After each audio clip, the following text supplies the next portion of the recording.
This episode of Simple Civics Greenville County is sponsored by Self-Help Credit Union. Self-Help is a family of member-owned, mission-driven credit unions, a nonprofit loan fund, and a policy advocacy organization. They work every day to expand ownership and economic opportunities for all. The mission is large, but Self-Help believes that much of it is accomplished by small acts: a member's first bank account, a loan for a small business, helping families buy their first car or first home, or reduce high-cost debt. Together with more than 188,500 members around the country, Self-Help Credit Union is increasing ownership, creating jobs, revitalizing neighborhoods, and building stronger communities. To learn more and to find a branch near you, visit self-help.org. You've heard of test driving a car to be sure you like it. No one wants a lemon. But what about test driving a car payment to make sure you don't sour your financial well-being?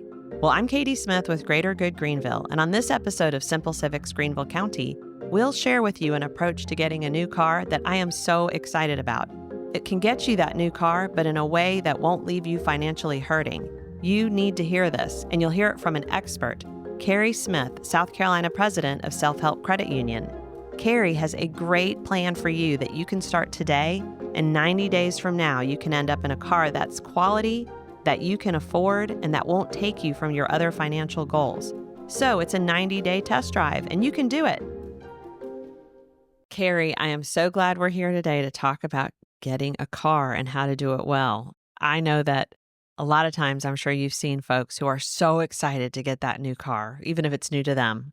But before the new car smell even wears off, people might find, I have made a mistake. What are some of the mistakes you have seen people make when they rush out to get a car? Well, Katie, first of all, car buying is probably one of the most stressful things that a person does. And it's one of your largest expenditures that you make in your life, other than buying a home or starting a business.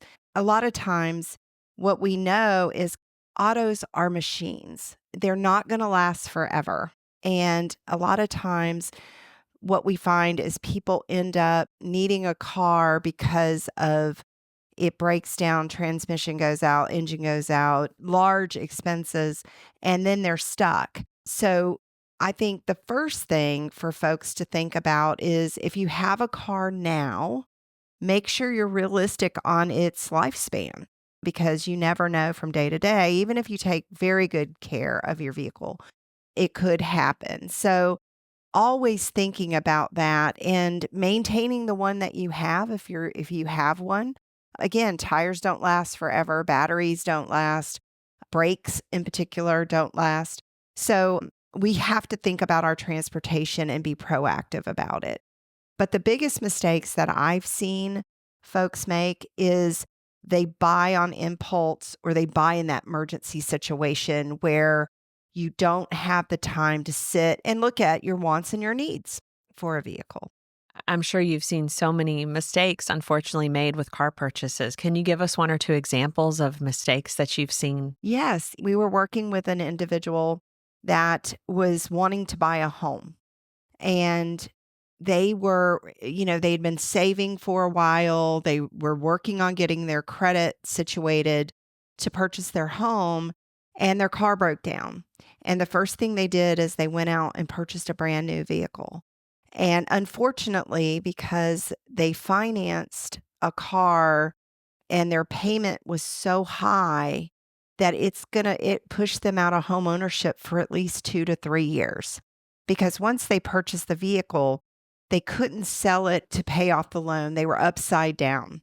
So they owed more on the car than it was worth. To see that American dream kind of be postponed for a couple of years was sad, because the family, they had worked so hard up to that point. Well, we don't want that for anyone listening. So if someone thinks it's time for them to get a car, what would you advise they do now so that in 90 days they can make a good decision? Well, there's a couple of steps. If you have an older car, I would say, or if you don't have a car, I would say the first thing you want to do is really start looking at what you can afford. And how you can do that is a lot of times we say to ourselves, oh, I can afford a $500 car payment. So I recommend to everyone to test drive that payment for 3 months. And why I say 3 months is because for the first month, you might be able to juggle a bill here or there. The second month, you can juggle another one. But by the third month, you'll know whether you can afford that. So if you put away $500 into a savings account and you do not touch it, and even if you're just close to taking it out, that means you can't afford a $500 car payment. And it's better to know it then than to after you've gotten into a contract. Because I can tell you, if you go into a car dealership, the first thing they're going to ask you is, what kind of payment do you want? Now, what's scary about that is because they can probably get you to that $500 car payment, but it's the difference of your car loan being paid off in 5 years, 6 years, 7 years, or 8 years. So the amount of interest that you'll pay, for 7 years or 8 years is huge, for that car. And as it devalues over time, you never get any equity in that car. Okay, I feel like we need to split this up into 2 parts. So part 1 is you say, all right, I think I can afford a $500 car payment. You're saying, okay, go open a savings account if you don't have one, or if you have one, start putting away month 1, month 2, month 3, $500. If you, without any stress at all, can do that, then yeah, you can afford $500 a month. Part 2 then is thinking about the terms of that loan that you might enter into to help finance the full payment of the car. How do people go about teasing that out? Because it gets really complicated fast.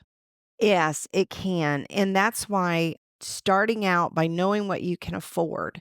The great thing about that too is that 3 months, if you've saved $1,500, that can be a down payment for that car.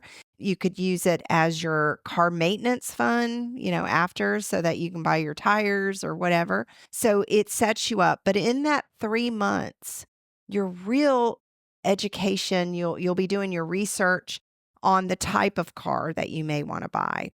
What I find is a lot of times people say, well, I want this high-end car, and what you're buying has a very high expense to maintain that car. And what I mean by that is a lot of the larger luxury type cars or SUVs, the tires, instead of being, $200 a piece, they're going to be $400 a piece.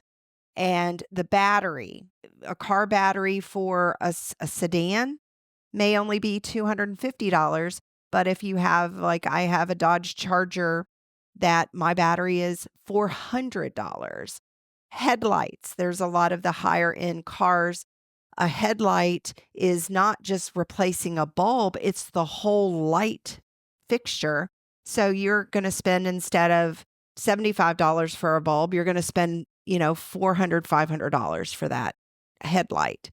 So, and the same thing for the brakes, and same thing for any kind of maintenance, your oil changes.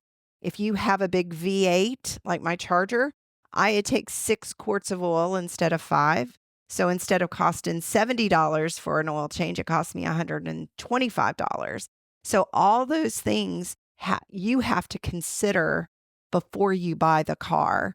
And so you're going to do that research. You're going to look at, really, what do you need and what do you want? And when I talk about that, it's, do you have family? Do you need to be able to get children in and out in car seats?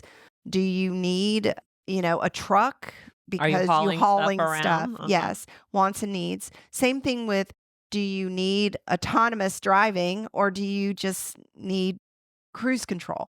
So, and all of these different features of a car, is it really, do you need them or do you want them? And so you want to spend that time thinking about that. Great. All right. So we're saving our money during that 90-day period.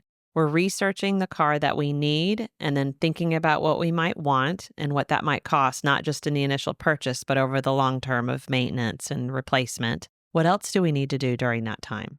The next thing you want to really think about is, if you do have a car that you're trading, you need to know what that car is worth. So there's a lot of resources, whether it's NADA, whether it's Kelley Blue Book, they all have value where you can go and find out what your car is worth before you ever go to a dealership. And the cool thing is you can sell it outright if you want. You can look at places like Carvana and CarMax, and other dealerships will buy your car, whether you buy their car from them, and really understanding what that asset you have is worth. The fact that if you have a car that you're going to sell or trade is a reminder that you have the power. And when we prepared for this, Kerri, you reminded me that sure, you can go into any dealership and they might say, oh, is this a trade-in? And might wrap it up in the purchase of your new car. But they're really two separate transactions that people need to remember. Can you share that with folks? Yes. And that is one thing, because a lot of folks will get caught up in the dealership with the finance person. And the way that it's done, they can give you, they may give you more on your trade, but then you're not getting as much off of the car that you're purchasing. So if you treat them as totally separate, then you're not going to see that shell game of it's increased here and decreased here and that kind of thing. So my suggestion, and the way I've gotten the best deal, is I either sell it outright, or I'll sell it or get what another car dealer would give me just for my car, and then take that to the dealership when you go to negotiate for your new vehicle. Okay. So then that step is figure out what your current car is worth and sell it, or at least be armed with information if you're going to do a trade-in. The next step would be researching the car that you want to purchase, the make and the model. And you want to use all, consumer reports, look at all the reviews about different vehicles, look at recalls. What kind of recalls have those different types of vehicles have? And what we know is that typically a sedan, a 4-door sedan, so that can be a Toyota Camry or a Ford Fusion, or, something along those lines. Generally, those are going to be much more cost effective and have better reliability, because that is generally what automakers spend a lot of time on, because that's what they sell the most of. So they're going to be more reliable, and generally they're not going to be as expensive to maintain.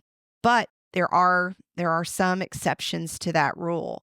So really, I suggest for folks too, if you don't, or if you've never driven a particular type of car, go test drive. Don't go when you're ready to buy, or rent a car from a rental place and try it out and see if that particular make or model works for you.